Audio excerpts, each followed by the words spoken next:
Hey guys, this is Draco. Welcome back to my YouTube channel. Today I will be doing a review on the Elvira Mistress of the Dark action figure 40th anniversary edition from Neca Toys and their Real Toys line.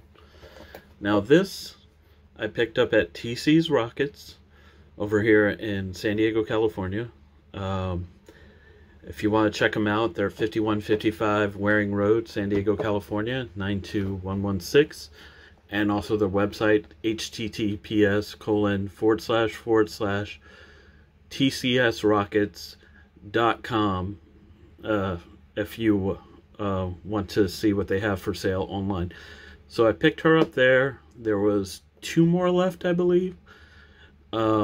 I'm a huge Elvira Mistress of the Dark fan. Loved the movie, loved her TV series where she would basically go through some B-list horror movies and she would be like the host for them and kind of poke fun at it while being very comedic. Anyways, this is what it looks like in the packaging with a actual photo of Miss Cassandra Peterson, the lady who plays Elvira as Elvira on the front.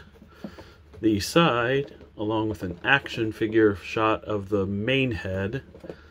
Then the same photo on this side, along with the secondary head where she's winking. And then there's just a back image showing what she comes with in a couple of different poses with her. So let's open her up and check her out. And I will be right back as soon as I get out of packaging so we can see just how this figure works. Okay, here she is outside of the packaging. Now this is a really well done figure. The one thing you will notice is she is actually wearing a cloth outfit. So it's almost more doll-like, but in a way it just works better for the character, I feel. From what I understand, Cassandra Peterson herself actually had input into how they made the figure. So she probably wanted a dress very similar to her actual iconic dress that she wears as this character. Now, for accessories, she comes with an additional head that's a winking head. And both heads have this really soft, pliable plastic for the hair. In fact, the head itself is kind of a rubbery plastic. And obviously that's to help with movement on the actual figure. Then you get this, it doesn't, like you can't actually get it to really stand, but it's a little goblet with like a potion or some poison in it. Jewel encrusted, gold, silver, and it's actually designed to fit in this hand. She's like, can carry that or give it to someone or drink it herself, although if it's poison, she probably doesn't want to do that. Then there's this very gruesome, decayed head / skull with like candles on it, and I think this was in her show where it was like on a side table, or maybe it's just something they just added. As you can see, there's little candles with the melted wax and the flame on what kind of looks like just a skull until you realize that's actually some flesh still left on it too, that's just decolored because of the decomposition, and there's a little snake coming out of his mouth. Also well detailed. The other accessory is her knife. I went ahead and put it in her belt. Now it won't go all the way in. I don't know if it should go all the way in, like where it'll all the way to the hilt, but I couldn't do it and I didn't want to like force it and like break the belt. But here is her little dagger, which is the jeweled dagger that she uses in the film.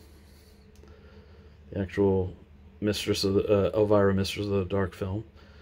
So it's a gold dagger with little jewels or little black stones set on it, just painted on, and then a red ruby at the very back. There's also this little divot that's painted in gold. I don't know if that was a mistake. I don't think the divot was a mistake, but I don't know if the painting in gold was a mistake or that's just how it was. I can't remember. On the back, there's not a lot of detail. It's just golden handle and silver blade. That too can fit in that hand, but I'm just going to put it back in the belt because this is where she used it most of the time. She just kept it on her belt. And, oh, actually, there we go. It's pretty much does go all the way in. Again, I just didn't want to accidentally break it. Let's not do that. The other thing she has as an accessory is this black display stand. It's just a solid black display stand with a single peg hole for her foot, and both her feet have peg holes. And as I said, her dress is a soft black cloth material. She has full range of movement because of that. And she's got like a head swivel that can go 360. Her hair kind of gets in the way, but you can get it to work. So she can look down, look up, kind of do a little bit of a head tilt side to side. The belt is made of like a plastic that looks like leathery, but it's not actual leather, but it's a plastic that looks very almost like leather. And then she's got like I said, she's got like the upper torso articulation that kind of gives her side to side, back and forth, and a waist swivel. So full range of movement there. Her arms can go out and do a full T-pose and then some. She can actually lift them up that way. Whoops, sorry, just cover that up. But yeah, her arms can go out to the side like that, and then down, and she has a full 360, but the cloth kind of gets in the way. She has a double elbow bend that gives her really deep elbow articulation. She has a swivel in the upper arm. She has wrist swivels, and she can bend her wrist forward and back. She has this little bracelet piece that is separate, but it stays put pretty well. And both arms are like that. Her legs, she can kick out that far, because she's got the split in her dress like it is in the actual show or the movie. She can kick out pretty far, and then kicking back, she can kind of kick back, not really. Then she has a upper thigh swivel, and then a single knee joint, and the articulation is the same on both sides. An ankle joint that can move back that far, move forward that far, and then swivel. So your basic articulation, I mean, standard articulation for a modern day action figure. And it actually works pretty well. So, and then as you can see, her face details are really well done. It's got her iconic makeup along with the beauty mark right there under her eye and her eyeliner. It's actually done really well, really resembles her. The bouffant hair is really cool with like just the full-on like beehive and then dropping into the longer hair. And then this is just as detailed. In fact, you get a better look at her eyeshadow on the closed eye. So, all in all, that's a look at everything she does. And honestly, for... oh, one more thing. Her iconic ring from the movie is on this hand. Whoops.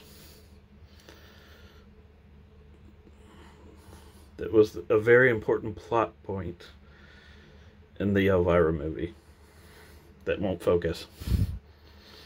But she does have it, and it's actually well detailed. Black nail polish on each hand.